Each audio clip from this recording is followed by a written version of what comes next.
Now we're grooving. We're gonna get this first try because we are the grooving man. That's my superhero. Fuck. That's my superhero persona. I'm the grooving. Oh fuck. That's my superhero persona. I'm the grooving man. You know. Oh fuck. That's my superhero persona. I am the grooving man. That's right. I do some moves. I got a few moves. You know. I had moves. I used to have moves. You know. I've since retired actually now. I've ran out of moves. I tried doing the hunky dory split squid spongeroni, but then you know I ended up doing more of a wacky, like, kind of jazz sensational, like Turkish traditional bubble dance. You know what I mean?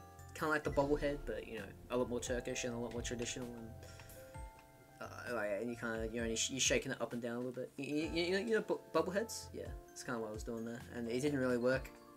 I tried to improvise. You know, I was like, oh, this is actually a new move, and everyone, like, you know, that was the fateful day when they killed Jacoby, my pet wombat that all Australians have. They all have a pet of some sort that is a animal. You know, some people get spiders, some people get snakes. You know, at birth, actually, Australians are all given a random animal. They get put into a ballot, and you know, you get what you get. You know, I knew someone who had a shark, and they're dead now, but the shark, I mean, because you know, they just gave him this, like, you know, he was in his room. It was like, shark arrives, and he's just dead. You know, just because, you know, well, it wasn't in the water, eh? But you know, I knew one person who got a sloth, which was pretty crazy, because that was like really rare to get a sloth, because there weren't a lot of them in rotation at the time. And like, but back in my day, yeah, you didn't get sloths too often because they weren't really Australian at all. But you know, I knew someone with them, and everyone loved his sloth. No one really cared about the wombat I had, because you know, there was always like 6 other guys who had wombats. We joined a band, you know, an a cappella barbershop quartet, if you will, chat. If you will or will not, I don't really care. Whatever you're thinking. Oh, why didn't we get it? That's wacky. Okay, that's fine. But yeah, so yeah, we called ourselves the Wom Bum Bum Bum Sir. Yeah, it was a great time. It was actually the best time of my life that I can actually remember, that I can actually recall. It was a much simpler time, you know. It was a much simpler time where you know, it was just like back in the day. You know, I never felt so alive than when I did, when I was just like on stage in front of millions, you know, as we would get constantly, because you know, we would take our wombats everywhere we went, and you know, it's just like the crowds that wombats give you, mate. It's just crazy, you know. It's like you're a lollipop man for the fucking, you know, for the fucking, you know,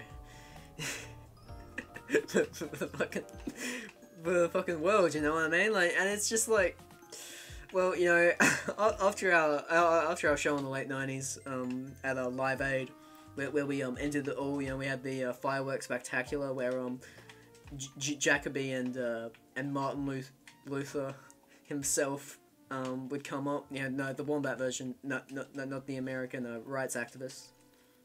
Not saying that one's better than the other, but I will say the facts right now. One was a wombat, one was not.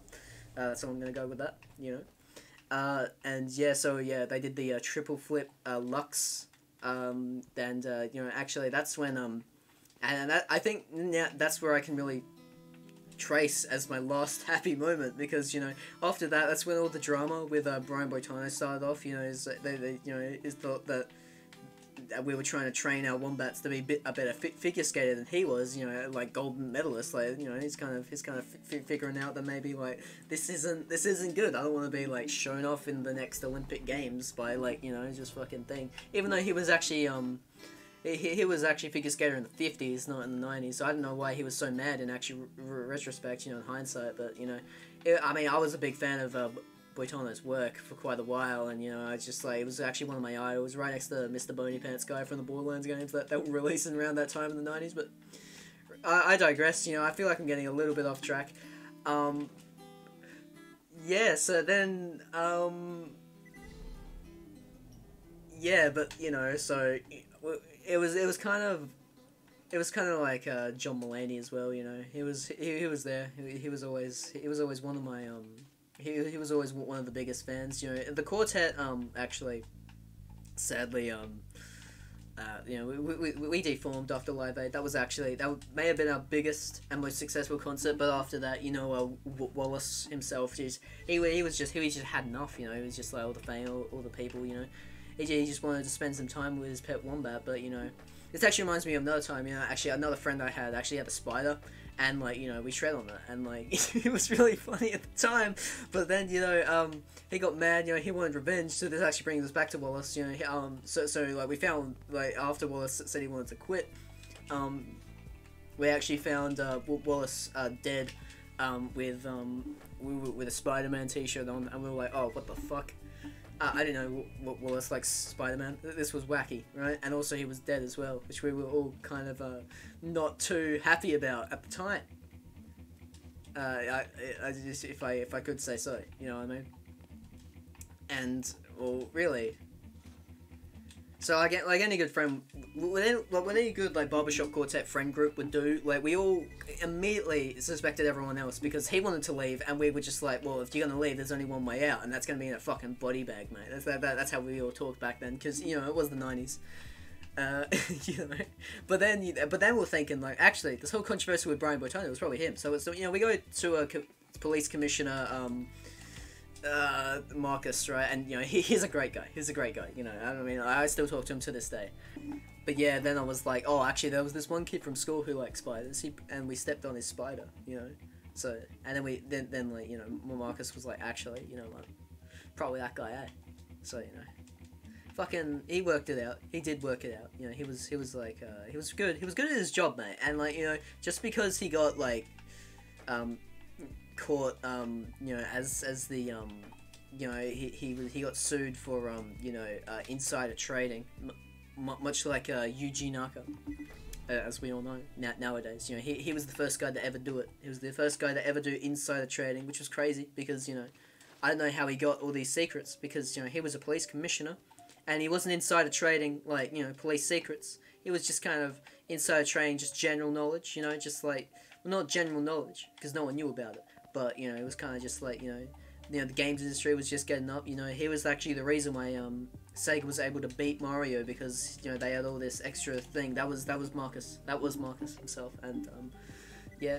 He spent 13 years in a penitentiary. And I came to visit him one time. And, well, he wasn't too happy to see me for some reason. I got no idea why. Last time I saw him, pretty good terms, you know.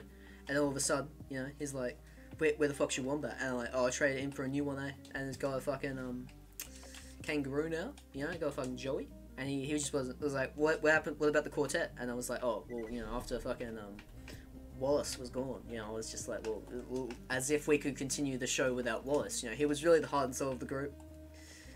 Even though he was just the bass player.